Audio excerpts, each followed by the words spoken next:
జనాభాలో సగం అయిన మహిళల్ని ఓటర్లుగా చూసిన వాళ్ళే తప్ప అభిమానంగా అండగా నిలిచిన వాళ్ళు నాడు వైఎస్ఆర్, నేడు వైఎస్ జగన్ మాత్రమే. మహిళలపై లెక్కలేనన్ని నేరాలు జరుగుతున్నాయి. అందుకు కారణం డ్రగ్స్. ముఖ్యమంత్రి సొంత నియోజకవర్గం కుప్పంలో హోంమంత్రి అనిత ఇన్ఛార్జిగా ఉన్న విశాఖ జిల్లాలో ఎకరాల కొద్ది గంజాయి సాగు అవుతున్నా వీళ్ళకు కనపడడం లేదు అని వైఎస్ఆర్సీపీ అధికార ప్రతినిధి ఆర్కే రోజా గారు అన్నారు.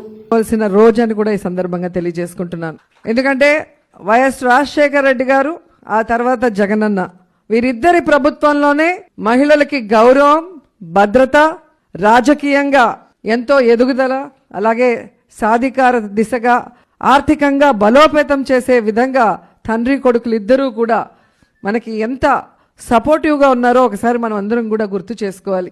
ఎందుకంటే జనాభాలో సగభాగం మనని ఓటర్లుగా చూసిన వాళ్లే తప్ప మనుషులుగా గౌరవించి మనను అభిమానంగా ఆశీర్వదించాలనుకున్న వాళ్ళు ఇద్దరే, వైఎస్ఆర్ గారు, జగన్మోహన్ రెడ్డి గారు. దానికోసం మనం ఎంత దూరమైనా పోరాడాలని కూడా ఈ సందర్భంగా తెలియజేసుకుంటున్నాం.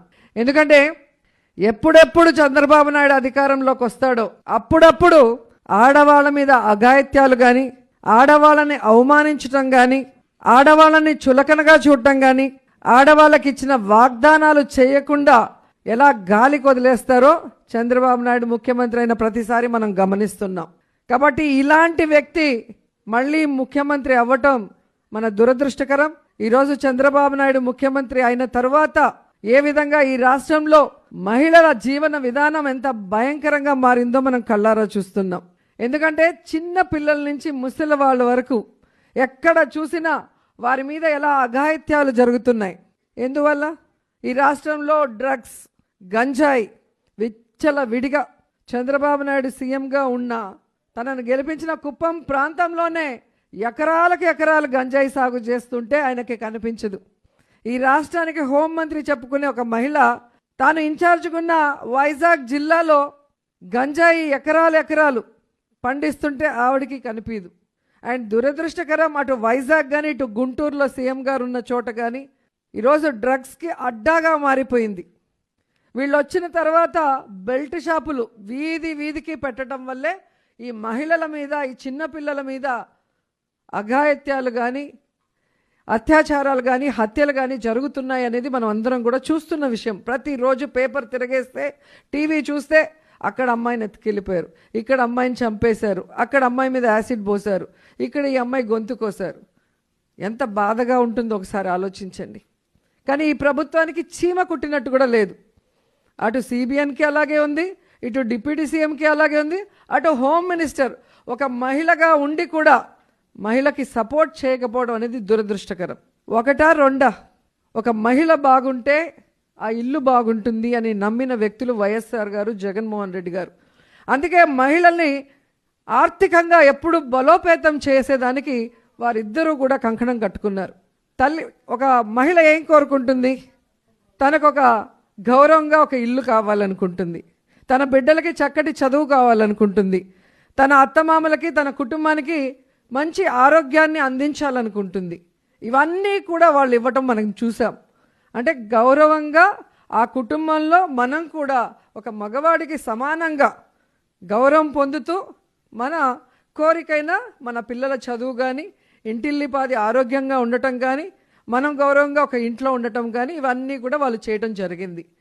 కానీ ఈరోజు ఏం జరుగుతుంది? వచ్చి రావటమే ఆరోగ్యశ్రీ తీసిపడేశారు.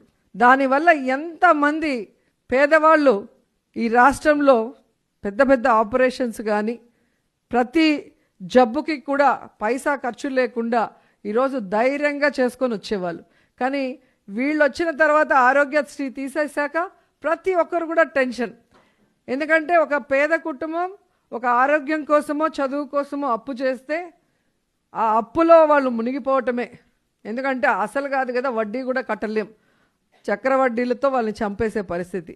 ఇటు ఆరోగ్యపరంగా మనని దెబ్బతీయటమే కాకుండా పిల్లలకి చక్కటి చదువును అందిస్తే ఖచ్చితంగా ప్రతి పేదవాడు పేదరికంలోంచి బయటికి వస్తాడు, ఆ కుటుంబం గౌరవంగా ఉండటమే కాకుండా ఆర్థికంగా బాగుంటుందనే ఈరోజు జగన్మోహన్ రెడ్డి గారు ఏ విధంగా స్కూల్స్ రెన్యూవేట్ చేసి అన్ని ఫెసిలిటీస్తో ఈరోజు ప్రైవేట్ స్కూల్స్ కన్నా గవర్నమెంట్ స్కూల్స్ బెటర్ అనే విధంగా మనందరినీ కూడా ముందుకు నడిపించారు. అలాంటి గవర్నమెంట్ స్కూల్స్ని ఈరోజు నిర్వీర్యం చేస్తూ, ఇంగ్లీష్ మీడియం తీసేస్తూ, సిబిఎస్ సిలబస్ తీసేస్తూ, ఇలా ఎవరైనా సైకోలు చేస్తారు తప్ప బుర్రున్నోళ్ళు ఎవరు చేయరు. ఈరోజు సిబిఎన్ ఎందుకు స్కూల్స్ని నిర్వీర్యం చేస్తున్నారో ఆయన చెప్పాల్సిన అవసరం కూడా ఉంది. ఎందుకంటే పేద తల్లులందరూ కూడా తల్లడిల్లిపోతున్నారు. మొన్నటి వరకు చాలా గుండె ధైర్యంతో నా బిడ్డ చదువుకుంటాడు, మంచి ఉద్యోగం సాధిస్తాడు, సమాజంలో మాకు గౌరవంతో పాటు మమ్మల్ని చూసుకునే విధంగా ఆర్థికంగా ఎదుగుతాడు అనుకున్న తల్లికి ఈరోజు ప్రపంచం తలకిందులైపోతుంది. సో ఇలాంటి వాళ్ళందరికీ మనం అండగా నిలబడాలి. మళ్ళీ జగనన్నని ముఖ్యమంత్రిని చేసుకోవాలి. మళ్ళీ మన బిడ్డల చదువు కానీ మన కుటుంబ ఆరోగ్య పరిస్థితి కానీ మెరుగుపరిచే విధంగా మనం ముందుకు వెళ్ళాలని కూడా ఈ సందర్భంగా తెలియజేసుకుంటున్నాను. అండ్ ముఖ్యంగా ఈరోజు మీరు చూస్తే ఆడబిడ్డ నిధి, ఎంతమంది ఆడవాళ్ళ ఇంట్లో ఉంటే అన్ని 1500 ఇస్తామన్న పెద్ద మనిషి యాంకర్ లాగా ఇక్కడ ఒక మైక్ పెట్టుకుంటాడు, అవునా కాదా తమ్ముళ్ళు అని మళ్ళీ సౌండ్. ఆయన లీడరా యాంకరా నాకు అప్పుడప్పుడు కన్ఫ్యూజ్గా ఉంటుంది ఆయన పెట్టుకున్న మైక్ కానీ ఆయన అరిసే అరుపులు చూస్తే. మరి ఆ రోజు ఎంతమంది ఆడవాళ్ళు ఇంట్లో ఉంటే అంతమందికి ఆడబిడ్డ నిధి ఇస్తానన్న వ్యక్తి ఈరోజు 9 నెలలు అయిపోతున్నా కూడా ఎందుకు ఒక్క ఆడబిడ్డకి కూడా ఇవ్వలేదు అని అడుగుతున్నా. ఆడబిడ్డ ఉంటేనే కదా ఆడబిడ్డ విలువ తెలుస్తుంది. ఆడబిడ్డకి ఒక ప్రామిస్ చేస్తే అది నిలబెట్టుకోకపోతే ఆ బిడ్డ ఎంత తల్లడిల్లుతుందో అనేది ఆయనకు తెలిసేది. కానీ కోడలు మగపిల్లాడిని కంటే అత్త సంతోషించదని ఆడవాళ్ళ పుట్టుకనే అవమానించిన చంద్రబాబు నాయుడికి ఆడవాళ్ళని గౌరవించి ఇచ్చిన వాగ్దానం నెరవేర్చాలి, ఆడబిడ్డ కళ్ళ నీళ్లు పెట్టుకోకుండా చూసుకోవాలి అన్న ఆలోచన లేకపోవటం దురదృష్టకరమని కూడా ఈ సందర్భంగా తెలియజేసుకుంటున్నా. లాస్ట్ 5 yearsలోనే ఏ ప్రభుత్వం చేయనటువంటి విధంగా జగన్మోహన్ రెడ్డి గారు నామినేటెడ్ పోస్టులలో ఎన్ని మహిళలకు ఇచ్చారు. ఎమ్మెల్యేలుగా, జడ్పీ చైర్మన్లుగా, ఎంపీపీలుగా, మేయర్లుగా ఎంతమంది మహిళల్ని తీసుకొచ్చారో మీ అందరూ కూడా గమనిస్తున్నారు. కాబట్టి ఇప్పటికే మనకి ఎంతో చేసిన జగనన్న రాబోయే కాలంలో మరింతగా మనని ముందుకు నడిపిస్తారు. కాబట్టి ఆ అన్నని ముఖ్యమంత్రిని చేసుకునే విధంగా ఈ కూటమి ప్రభుత్వం ఏదైతే చెడు ప్రచారం చేస్తూ తమ పచ్చ ఛానళ్లతో జగనన్న మీద చేసే దాడిని మనమందరం కూడా మూకుమ్మడిగా అడ్డుకట్ట వేయాలి. ఎక్కడ ఏది జరిగినా ఇమీడియట్గా ఆ జిల్లాలో మహిళా శక్తి మేల్కొనాలి, దాని మీద ప్రజలకి వివరణ ఇవ్వాలి, వాళ్ళు చేసే అబద్ధపు ప్రచారాన్ని ఖండించాలి. సో ఇదే మనం జగనన్నకు చేసే మేలు. సో ప్రతి మహిళలో టాలెంట్ ఉంది, ధైర్యం ఉంది.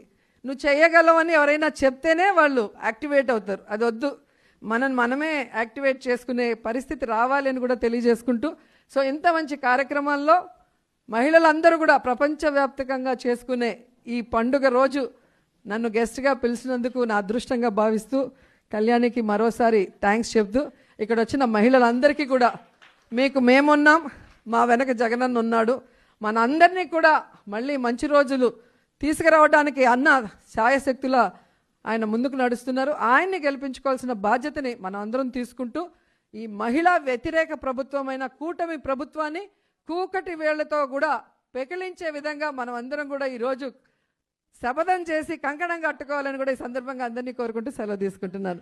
జై జగన్, జై జై Jagan. Hi, this is Swathi. Like చేయండి, షేర్ చేయండి, కమెంట్ చేయండి అండ్ సబ్స్క్రైబ్ చేయండి GR TV. Hi, this is Monica. Please like, share and subscribe GR TV.